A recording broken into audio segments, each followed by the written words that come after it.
Kisah Bendahara Bilalapadaka. Khotbah ini disampaikan oleh sang guru ketika sedang berdiam di Jetawana tentang Bendahara Bilalapadaka. Dahulu kala, para penduduk Sawathi berkumpul bersama dan memberikan derma kepada para bikhu yang dipimpin oleh Sang Buddha. Suatu hari, sang guru mengungkapkan rasa terima kasih dengan berkata demikian, "Wahai para umat, bila seseorang di dunia ini memberikan derma tetapi tidak mendorong orang lain untuk memberikan derma, di tempat manapun terlahir kembali, ia akan mendapatkan berkah kekayaan tetapi tidak menerima berkah berupa pengikut. Seorang lagi tidak memberikan derma, tetapi ia sendiri mendorong orang lain memberikan derma, di tempat manapun terlahir kembali, ia akan menerima berkah berupa pengikut, tetapi tidak mendapatkan berkah kekayaan. Seorang lagi tidak memberikan derma dan juga tidak mendorong orang lain memberikan derma, di tempat manapun terlahir kembali, ia tidak akan mendapatkan berkah kekayaan maupun pengikut. Yang terakhir, seorang yang memberikan derma dan juga mendorong orang lain memberikan derma, di tempat manapun terlahir kembali, ia akan menerima berkah kekayaan maupun pengikut." Saat itu, seorang lelaki bijaksana yang sedang mendengarkan uraian Dhamma dari sang guru berpikir, "Ini adalah sesuatu yang sungguh mengagumkan. Saya akan segera melakukan kebajikan untuk mendapatkan berkah tersebut." Maka ia pun bangkit dari duduknya dan berkata kepada sang guru ketika beliau hendak pergi, "Bhante, mohon terimalah derma makanan dari kami pada esok hari. Tetapi berapa jumlah biku yang kamu hendak berikan derma?" "Semua bikhu yang Anda pimpin, Bhante." Sang guru dengan ramah menyetujui untuk datang. Lalu umat itu memasuki desa dan pergi ke sana, sini sambil berseru, "Wahai para lelaki dan wanita, saya telah mengundang para bikhu yang dipimpin oleh sang guru untuk datang esok. Berikanlah nasi dan segala keperluan yang dibutuhkan untuk membuat bubur nasi dan makanan lainnya. Masing-masing sediakanlah makanan untuk para bikhu sesuai jumlah bikhu yang dikehendaki. Mari kita semua memasak di satu tempat dan bersama pergi memberikan derma." Seorang bendahara yang melihat umat itu mendatangi tokonya menjadi marah dan ia sendiri berpikir, ia adalah sang umat yang mengundang para bikhu dalam jumlah banyak, tetapi ia sendiri malah tidak sanggup sehingga mendorong para penduduk desa ini untuk ikut memberikan derma. Dan ia pun berkata kepada sang umat, "Bawa ke sini kendi yang kau bawa itu." Bendahara mengambil butiran nasi yang digenggam dalam 3 buah jemarinya dan memberikannya kepada sang umat. Ia juga memberikan berbagai jenis kacang merah. Setelah kejadian tersebut, bendahara ini menyandang nama Bilalapadaka. Demikian halnya ketika ia memberikan mentega cair dan gula tebu kepada umat itu. Ia menaruh sebuah keranjang ke dalam kendi yang dibawa sang umat dan menyisakan satu sudut yang kosong sambil mengeluarkan makanan dermanya sedikit demi sedikit dalam jumlah yang sangat kecil. Umat tersebut menaruh makanan derma itu dengan makanan lain yang telah didermakan, tetapi ia memisahkan makanan tersebut dengan derma yang diberikan bendahara.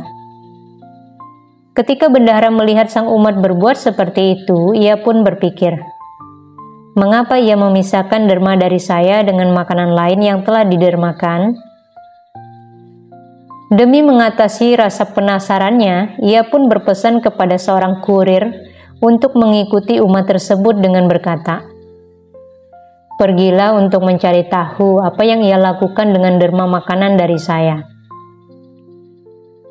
Kemudian sang umat mengambil barang derma itu dan berkata, "Semoga sang bendahara mendapatkan berkah kejayaan." Ia pun menaruh 2 atau 3 butir nasi ke dalam bubur dan kue. Sedangkan kacang-kacangan dan tetesan minyak dimasukkan secara merata ke dalam semua kendi.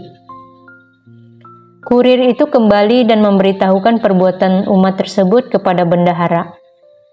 Sang bendahara mendengarkan laporan tersebut, ia pun berpikir, "Jika umat ini menyalahkan saya di tengah-tengah kerumunan rombongan umat lainnya, saya akan memukul dan membunuhnya seketika ia hendak mengatai saya." Maka pada hari berikutnya, bendahara menyembunyikan sebuah pisau di lipatan pakaian luarnya dan pergi berdiri sambil menunggu di ruang makan. Sang umat mengantarkan para biku yang dipimpin oleh sang Buddha ke dalam ruang makan. Dan ia kemudian berkata kepada sang Bagawa, "Bhante, atas anjuran dari saya, para penduduk telah memberikan segala dharma ini kepada Anda. Semua orang-orang ini telah memberikan nasi dan makanan lain sesuai kemampuan mereka masing-masing. Semoga mereka semua mendapatkan berkah kekayaan." Tatkala bendahara mendengarnya, ia pun berpikir, "Saya datang ke sini dengan maksud untuk membunuh umat ini bila ia mengatai saya."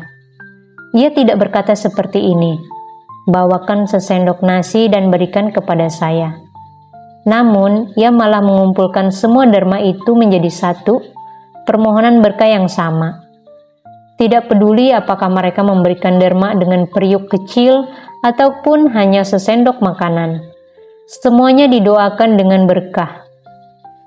Semoga semua mendapatkan berkah kekayaan. Jika saya tidak meminta maaf kepada dirinya, maka saya akan dijatuhi hukuman oleh raja." Dan bendahara pun langsung bersujud di kaki umat itu sambil berkata, "Maafkanlah saya, Tuan." "Apa yang kamu maksud?" tanya sang umat. Kemudian bendahara menceritakan seluruh kejadian kepada dirinya.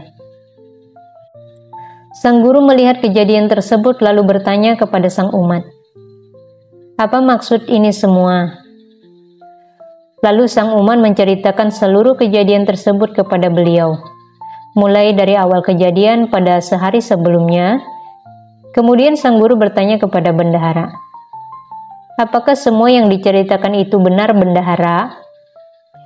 "Ya, Bhante."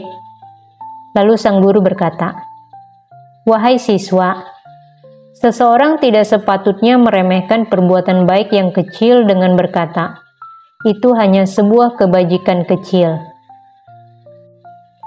Seseorang tidak sepatutnya meremehkan pemberian derma kepada seorang Buddha, seperti saya, ataupun kepada para biku yang dipimpin oleh sang Buddha dengan berkata, 'Itu hanya sebuah kebajikan kecil.' Orang bijaksana yang melakukan kebajikan seiring waktu berjalan dipenuhi dengan kama baik, bagaikan sebuah kendi air yang terbuka terisi oleh air." Setelah berkata demikian, beliau mempertautkan kejadian tersebut dan menyampaikan uraian dhamma. Lalu beliau pun mengucapkan bait berikut ini, "Seseorang tidak sepatutnya meremehkan perbuatan baik yang kecil dengan berkata, 'Itu tidak akan membawa akibat terhadap saya.' Bagaikan kendi air yang terisi setetes demi setetes air. Begitulah orang bijaksana mengisi dirinya dengan perbuatan baik yang terkumpul sedikit demi sedikit."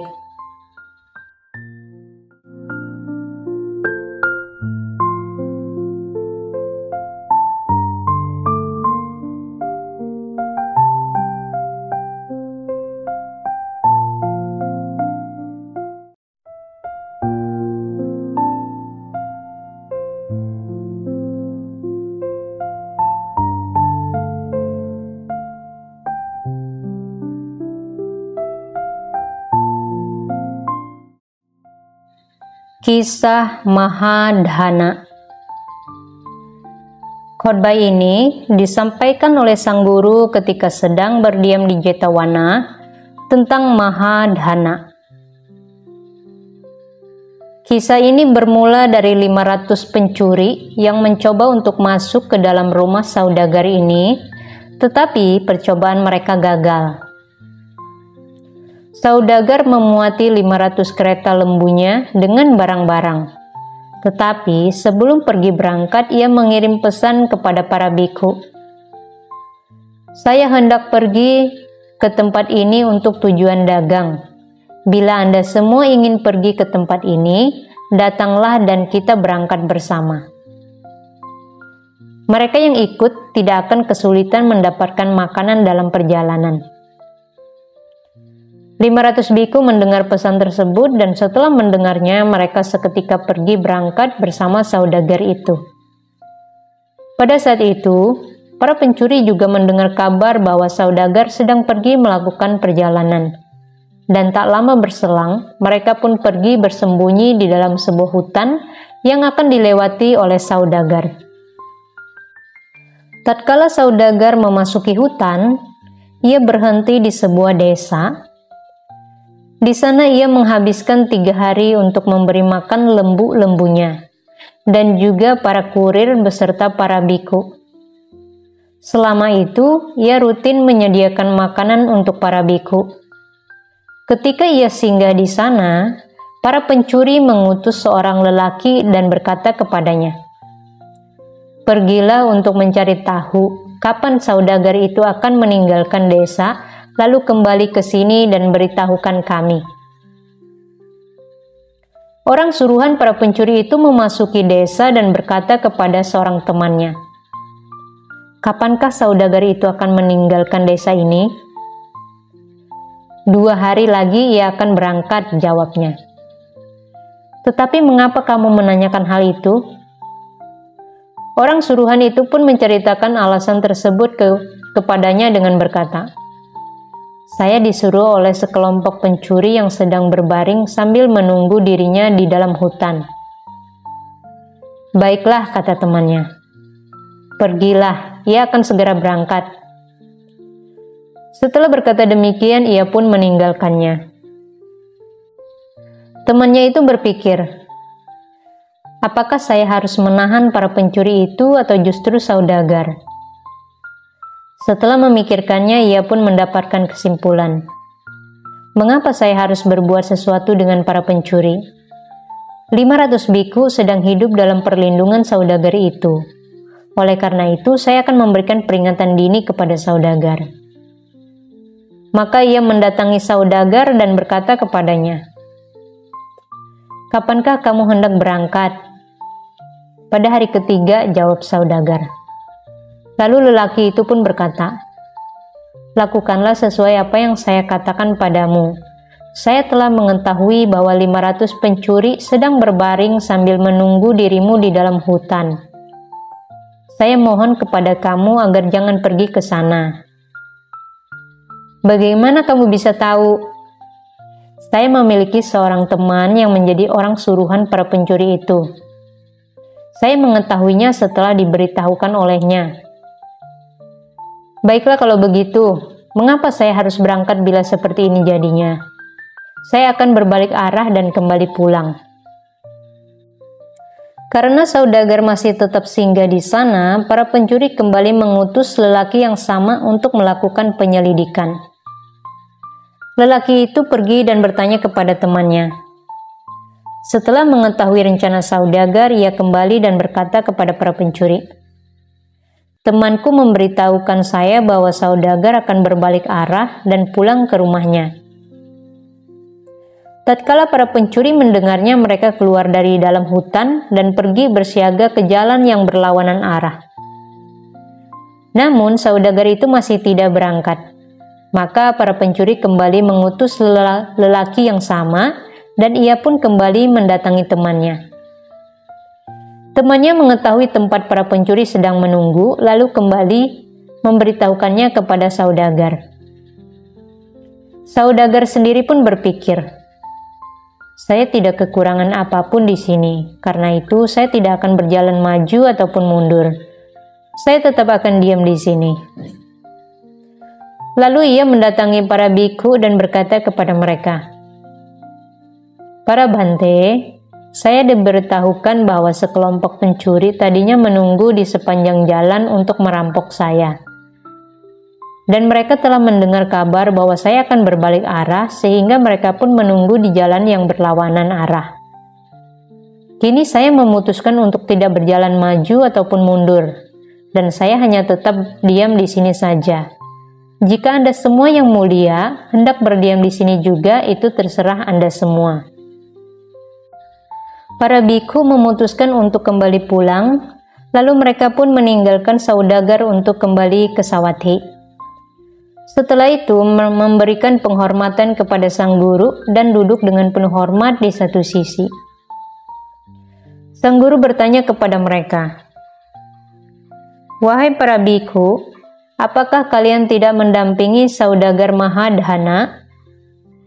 "Ya Bhante," jawab para bikhu. "Tetapi sekelompok pencuri hendak mendatangi saudagar untuk merampoknya. Oleh karena itu, ia tetap berdiam di sana. Tetapi kami telah kembali." Kemudian sang guru berkata, "Wahai para bikhu, Mahadhana sedang menghindari jalan yang dihinggapi oleh para pencuri karena mereka menunggunya di sana. Seperti seorang yang menghindar dari racun, demikianlah para bikhu seharusnya juga menghindari kejahatan mengenai 3 bentuk makhluk hidup seperti jalanan yang dihinggapi oleh para pencuri." Setelah berkata demikian, beliau mempertautkan kejadian tersebut dan menyampaikan uraian Dhamma. Lalu beliau pun mengucapkan bait berikut ini. "Bagaikan seorang saudagar dengan sedikit pendamping dan membawa banyak harta menghindari jalan tempat mara bahaya tersembunyi. Bagaikan seorang bijaksana hendaknya menghindari racun.